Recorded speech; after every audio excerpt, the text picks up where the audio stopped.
Hey guys, what's up? Lex here, and today I'm going to be showing you all this stuff that I've got recently from yard sales and stores and all video game stuff. So if you're into video games, this is the video for you. I got so much cool, different stuff right here on this table. So let's start checking it out. Alright, so let's start with some games that I bought on clearance at Target.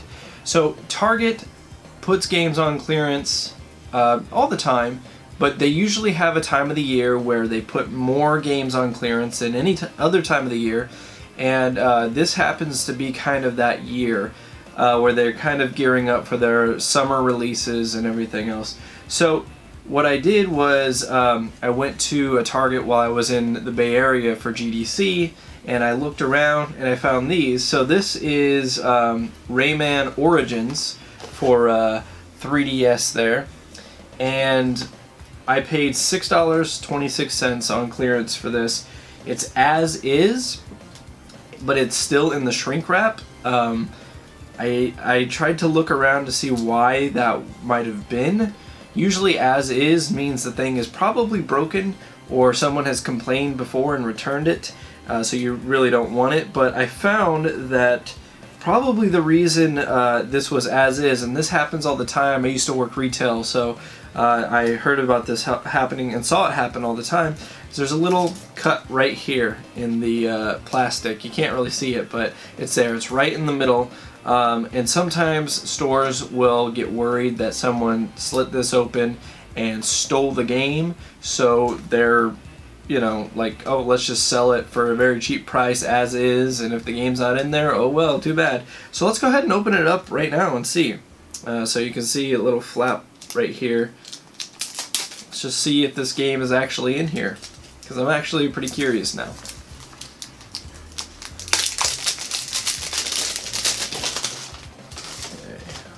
See.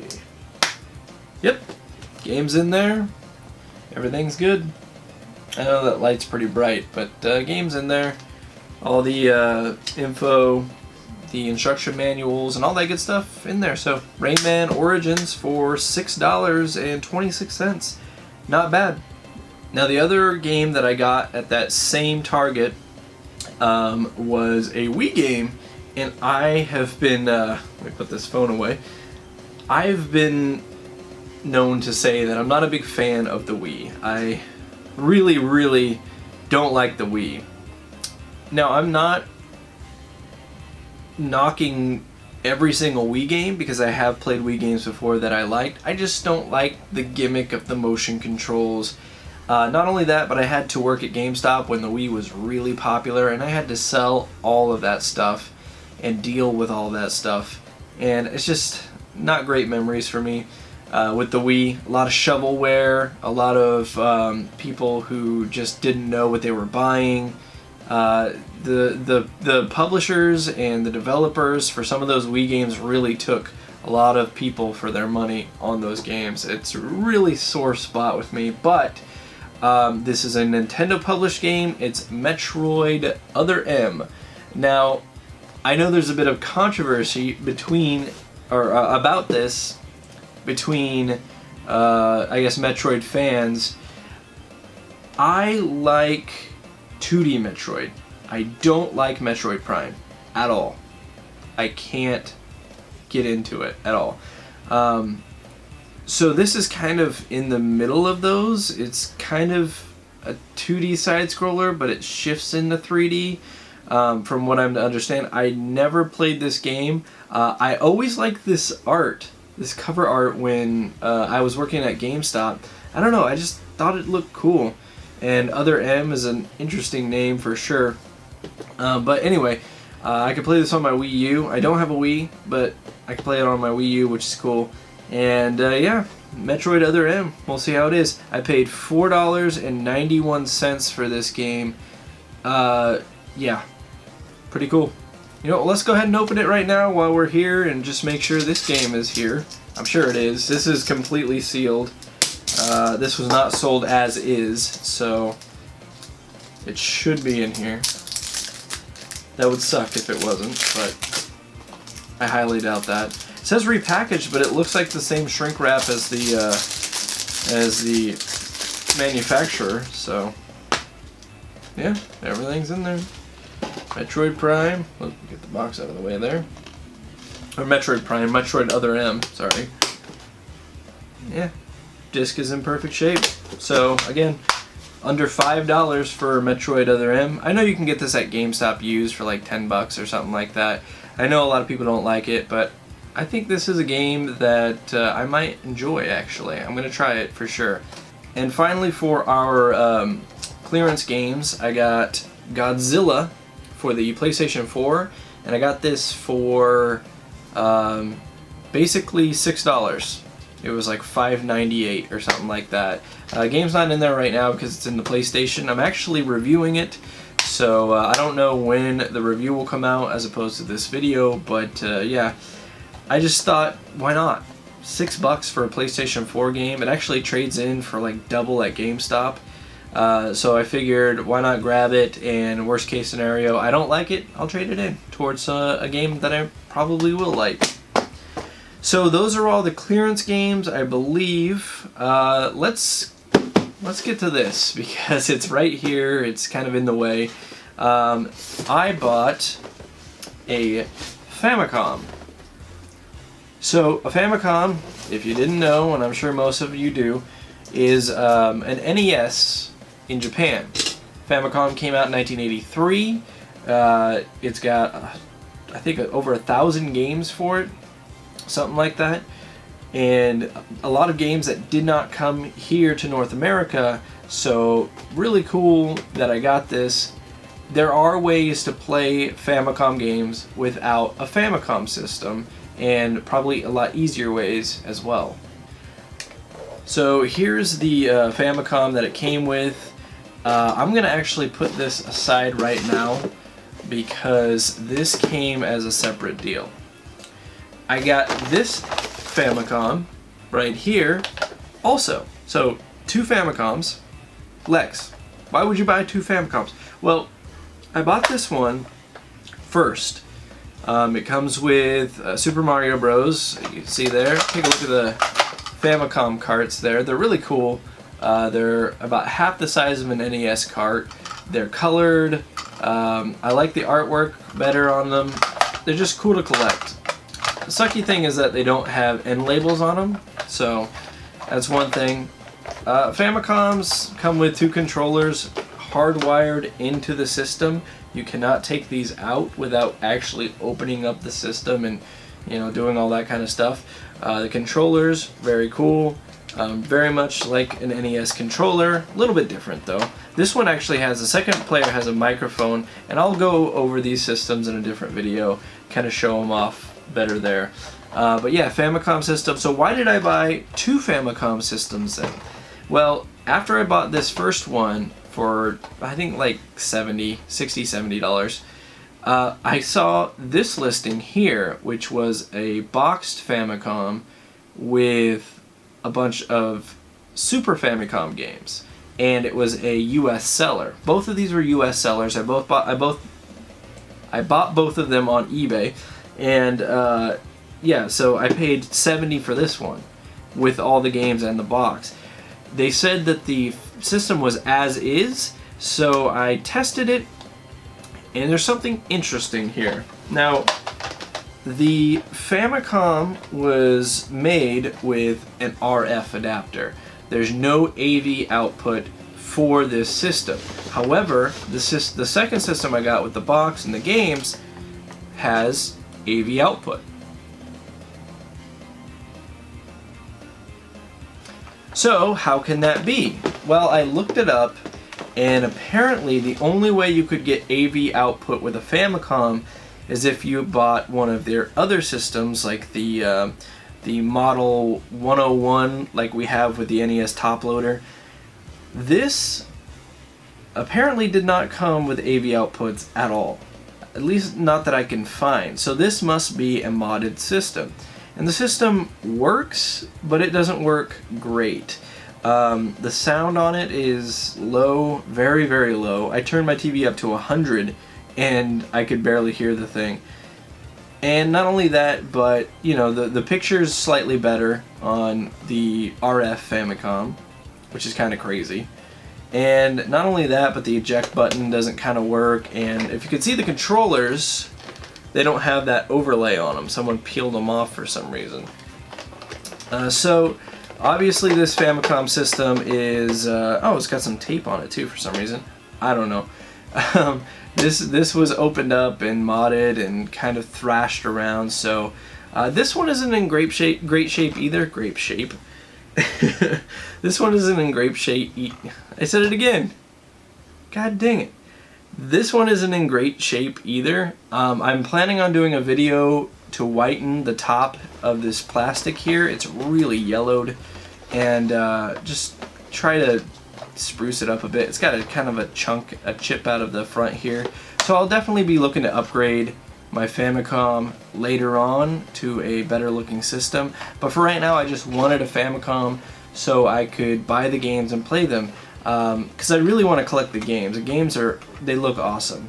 And there's a lot of games that I want to play that didn't come out over here, so that's that. And real quick, just a look at the Famicom box. It doesn't have a bottom. So when I bought it, I didn't know if that was a thing or not, but apparently it is. They just never had bottoms. And it comes with the styrofoam packaging here. The RF, the weird RF adapter. The RF adapter from the American NES works on a Famicom system, so you don't have to mess around with this. This is weird. It's ridiculous. And that's just the way they had to do it back then, I guess. It comes with this, if I can get it out, the safety manual here, and that's all it came with, the safety manual, the box. But I wanted to get the box. This box is in kind of rough shape, but to me it was worth it to grab that whole package. And I haven't even shown you the games yet, so very cool Famicom box here. So let's get to the games with that deal. Alright, so the games that came with it, Romance of the Three Kingdoms 3 for Super Famicom. This came out in America, I believe, so, you know, that's whatever. This is cool. Ogre Battle. So Ogre Battle came out in North America, but it only came out in a limited release. I believe the number is like 25,000 copies. Came out in America, received great reviews. A lot of people love this game, and yeah, this is the Japanese version of it. But I'm learning Japanese, and what's great about getting Japanese games is I feel like these are going to help me learn Japanese a little bit easier. Just for the fact that I'll have to get used to recognizing symbols and words and stuff like that. I know hiragana, I know katakana, and so I'm just learning vocabulary and kanji now. But this is Ogre Battle, the March of the Black Queen for Super Famicom. And really, I mean, really good condition. The back is yellowed. Obviously this game does not go for as much as it goes for with a North American copy. A North American copy right now on eBay is going for around $100. Just the game. So pretty insane. Very cool to get this in the lot. Next, Dragon Quest VI. All these Dragon Quest Final Fantasy games on Super Famicom are really cheap if you want to go collect them. And they're really cheap mainly, well, for a couple reasons. One, they sold a ton in Japan. I mean, Dragon Quest is one of the biggest series, if not the biggest series over there in Japan. Same with Final Fantasy, but also these are RPGs. They have a lot of text in them, so a lot of Japanese text. People here in America, they'll buy games that don't have a lot of Japanese text on them. They can just pick up and play. But games like these are going to have so much text that, I mean, even someone who's pretty familiar with Japanese is probably going to be pretty overwhelmed. But I'm looking forward to the challenge and playing Dragon Quest VI on the Super Famicom. This is Garo Densetsu Special, Fatal Fury Special, a fighting game from SNK. I don't know a whole lot about the Fatal Fury series. But very cool to get this. I hear it's a pretty darn good game, so not a bad game to have in this pile here. Next up we have Final Fantasy IV, which came out in America as Final Fantasy II. So really, I mean, no need to have this. I could go by Final Fantasy II and know every single thing that's being said in there. But still, very cool to have. I just love these Super Famicom cards. They're just, they look so cool. It sucks that they don't have end labels on them, because that's going to make it hard to display them. But still, very cool to get this. I do look forward to getting all the Final Fantasies on the Super Famicom, and the Famicom for that matter. Save that one for last, because it's a good one. And that's with that, so... This is Ultra Baseball Jitsumeban, which basically means Ultra Baseball Licensed Players Guys. This is essentially Super Baseball Simulator 1000. So I've played it, actually, tried it out, and it's pretty cool. I have Super Baseball Simulator 1000, and I played it before. And I don't remember how much they compare or contrast, so I'll have to check that out again. This, yeah, it's a pirated copy, or a reproduction copy of Mortal Kombat 3. It is trashed. It's like burnt at the top here, and it's kind of hard to see, but the little burn mark there, label super faded, and obviously it's funny because it says Super Cartridge over here instead of Super Famicom or Super Nintendo. Yeah, that, I mean, it has what the Super Nintendo would be, but it says Super Cartridge instead. Mortal Kombat 3. So yeah, and if you can tell on the back, that's what it looks like on the back. Kind of hard to tell, I know, but that's what a Super Famicom game looks like on the back.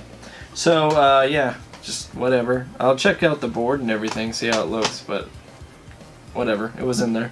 And then probably my favorite part of this Super Famicom bundle was this game right here. It's Super Fire Pro Wrestling X Premium. Now, Super Fire Pro Wrestling is a fantastic series. Fire Pro Wrestling in general, fantastic series. This is like the pinnacle of the Super Fire Pro Wrestling series. It's got, from what I understand, because I haven't played them all yet, I will very soon, and you'll see why, but it's got the best gameplay, it's got one of the better rosters, it's just basically the most up-to-date version you can get on the Super Famicom, before they went and transitioned on to you know, the Saturn and the PlayStation and stuff like that. So Super Fire Pro Wrestling X Premium, you will definitely be seeing a review on this, other videos on this as well, in the somewhat near future, so very important for this channel. Alright, so up next we have more from Japan, and this is a lot of games. Actually, it wasn't a lot. I bought these all individual, and then it was from the same seller, so he lumped them together and, you know, charged me a little less on shipping. So first off, we have Zen Nippon Puroresu, which is All Japan Pro Wrestling. It's known here in America as Natsume Championship Wrestling, and I played this, checked it out. Really fun game. I liked it. It's really simple, not a whole lot of depth to it, but it was very fun. Really cool roster as well. The only big problem I have with it is just it's too simple. It's a little too simple. So, but it was an early Famicom game, Super Famicom game. So you can't really expect too much out of it, but it's cool. It's got Shohei Baba on the front, Giant Baba, and Mitsuharu Musawa, so very cool. Next we have a box copy of Super Fire Pro Wrestling 2 for the Super Famicom, and like I said, I'm trying to get all of these together because I want to review every single one of them, and I also plan to do a Fire Pro Wrestling retrospective, kind of like what you saw with my NFL 2K5 video or my Child's Play video. So kind of like a documentary style thing. But we opened it up. This was like dirt cheap too. This game right here was a couple dollars. It was I won the auction for like 99 cents, and then shipping was like $4. This was like $2 and shipping was like $4. So there's the actual cart there.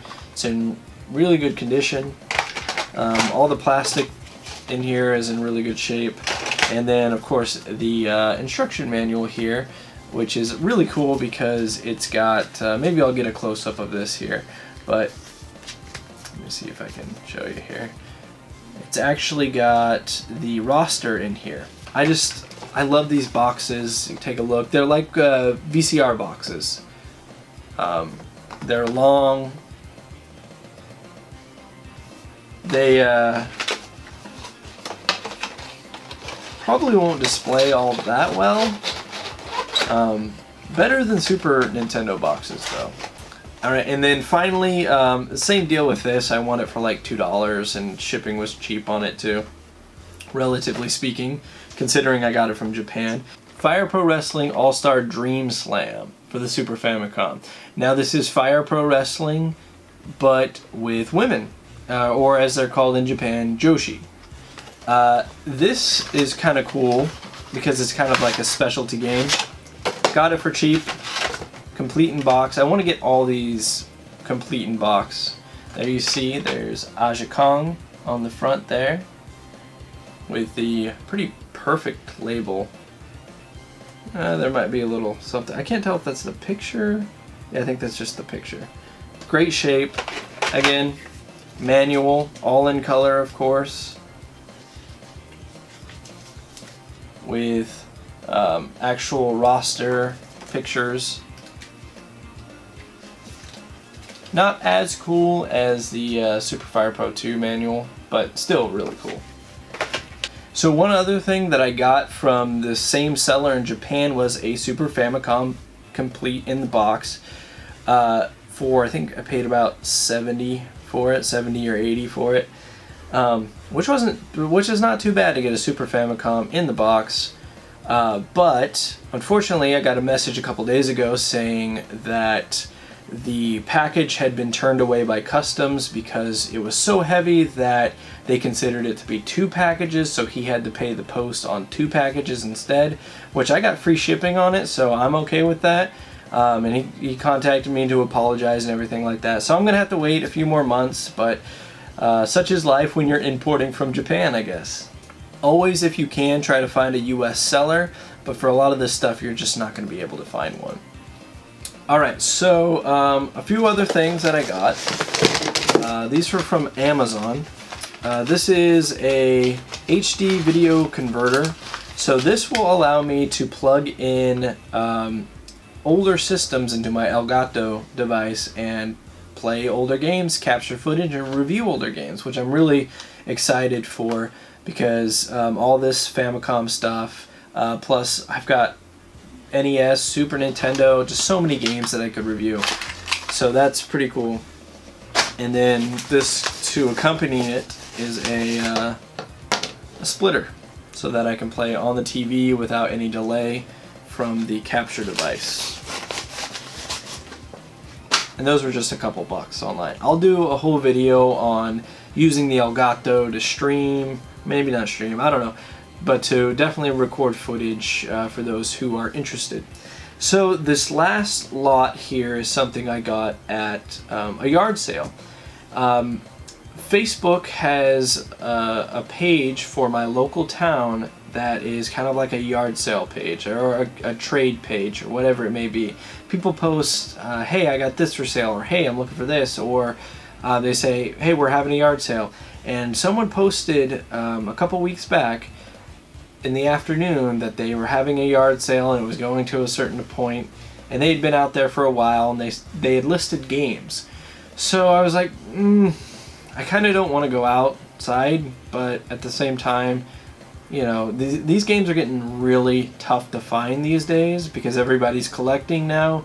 And these articles come out on Yahoo that are like, oh, this game is worth, you know, $10,000.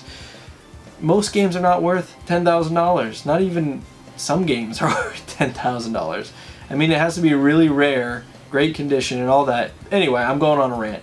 So I said, you know what, fine, I will. And I had my son with me, so we both went. And when we got there, they had a red tub, just kind of had stuff thrown all in there. And so we start digging through it and everything. And that's kind of what I love about going to yard sales or thrift stores, is just digging around in this pile of junk looking for these, you know, these games or game accessories. So what we found was pretty cool. This was pretty much right on top, so it was like one of the first things I grabbed. And it's in kind of dirty shape, but it's a boxed PlayStation 1 system. This was when the PlayStation 1 was... This was probably out when the PlayStation 2 was out. And Sony was trying to sell these because they had sold so many systems, they had released so many games, they were still selling PlayStation 1 games, publishers were, and so they put out this smaller PlayStation 1 system to kind of be like the budget system if you still wanted to buy a PlayStation 1. And I always saw these in the store and I looked at them, I was like, why would anybody want a PlayStation 1 anymore? When I had the PlayStation 2, I was like, why wouldn't people just play the PlayStation 2? PlayStation 2 can play PlayStation 1 games, for that matter. Why would anybody want them? And so I never really understood the thing about this, really, but at the same time, I always looked at it and said, that's really cool. They were pushing hard with this, the portable screen, so they really wanted this system to be a portable system.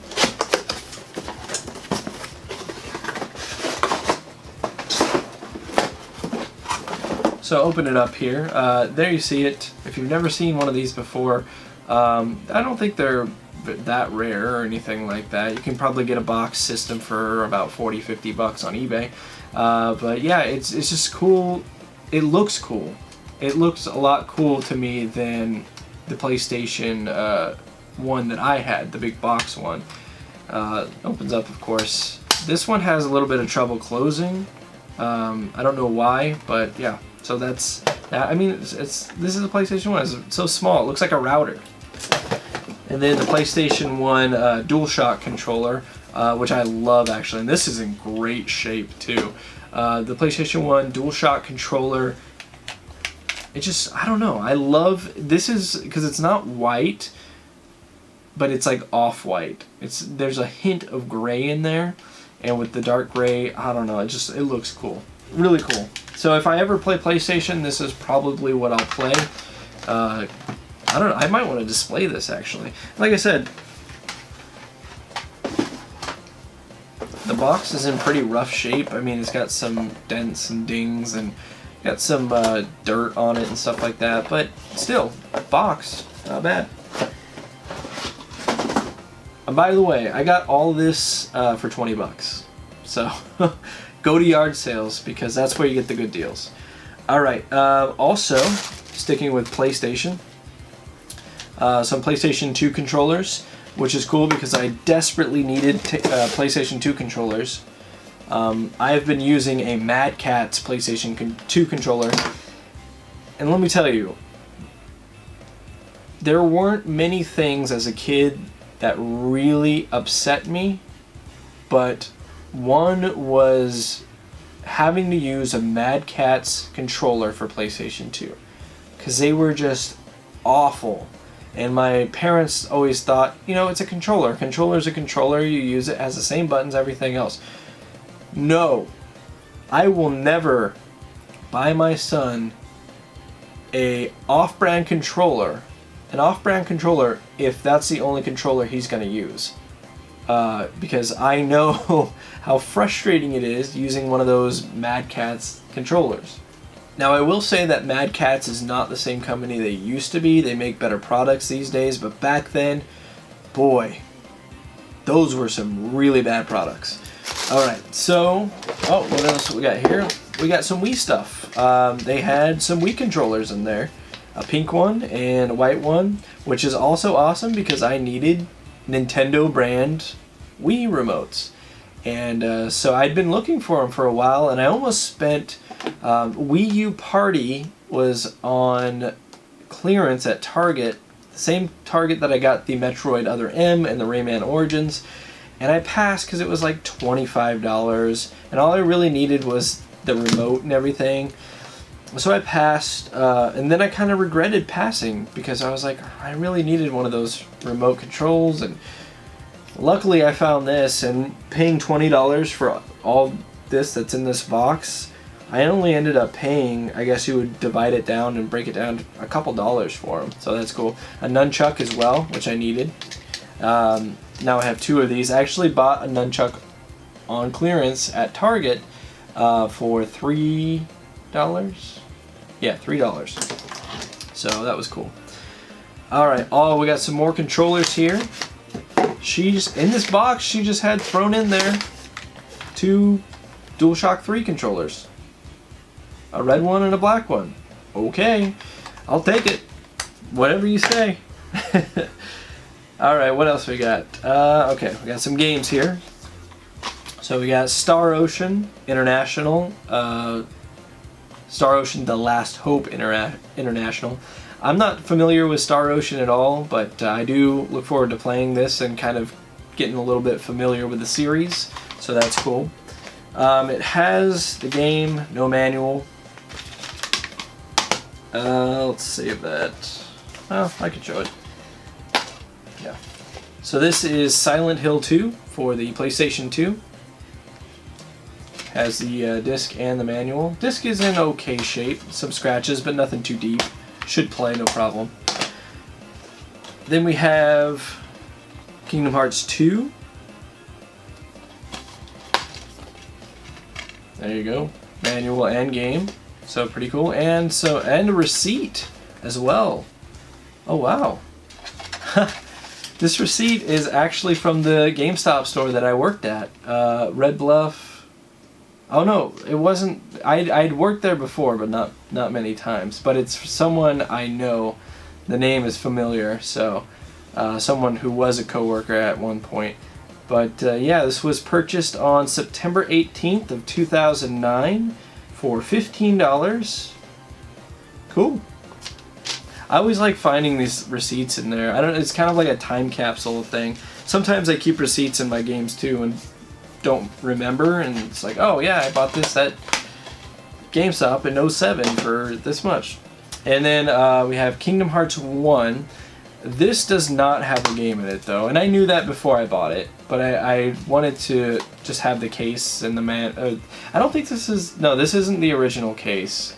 This isn't a PlayStation 2 case, but that's not a big deal because it has the manual and the cover art. And we have something else in here too. What's in here? Another receipt. It looks like a return. Probably the game didn't work, so they returned it and exchanged it for another one. And this was July 29th of 09. So yeah, interesting. Alright, so now we have some PlayStation 1 games from that lot, but first, I forgot to mention this. It's Touhou Retsuden 2 for the PlayStation 1 in Japan. This is WCW versus The World that came out for PlayStation 1. It's pretty much like that. From what I understand, I've never played this game before. I bought this. Open it up here. There you see it. I don't have a Japanese PlayStation 1, so I'm gonna have to get one of those to play this because they are region locked, from what I understand. Unfortunately, there's some sort of water damage or something on the instruction booklet, and it smells moldy. So if you're buying from Japan, just know that, I mean, that could be anywhere, but you know, just try to check for those kind of things. Okay, so I got a couple of PlayStation 1 games from this yard sale lot, and they're pretty cool. So first we have Final Fantasy VIII. I haven't played this since around the time it came out. I remember loving it though, and I remember it being probably my favorite Final Fantasy that I played. I remember driving around in the car on the overworld and stuff like that, but this does not have the first disc. But I bought it anyway because I figured it was worth it to have the case, and this is a 4-disc game, so it has the other 3 discs with it. So I figured that was a smart buy anyway. And then also Final Fantasy IX. And this does have every disc in it, even though this is a 3-disc game. Oh wait, wait.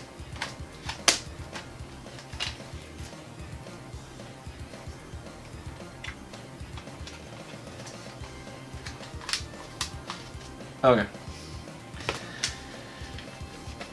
And this does have every disc in it. Also a 4-disc game. At this juncture, you can buy Final Fantasies on PC and PlayStation Network and stuff like that. So you really don't need to get these PlayStation 1 games where you have 4 discs you have to swap out. It comes with a manual too. And this is Greatest Hits, Green Label. But you know what? I love collecting, and for some reason I've got this like newfound appreciation for PlayStation 1 games that I want to start collecting them. I was a PlayStation 1 kid. I loved PlayStation. I had a lot of good times on it, a lot of good memories, good games, all that kind of stuff. And I've got most of the games that I played when I was young now in my collection, but I want to collect more, especially some of the RPGs that came out for this system. There's things that I really don't like about the PlayStation, and I'll save that for a video on the PlayStation. Anyway, so there you go. 20 bucks for all this and the PlayStation 1 that's boxed, plus some Super Famicom games and some production stuff for the channel. Yeah, I got a lot of stuff. So if you've gotten any cool stuff lately, go ahead and link your video down below, or just type it out. Tell me what you got it for. I'm all about saving money, getting good deals. I'm a cheap bastard. A lot of you know that already, but yeah. So very cool stuff. Anyway, thanks for watching, and I'll see you next time. Later.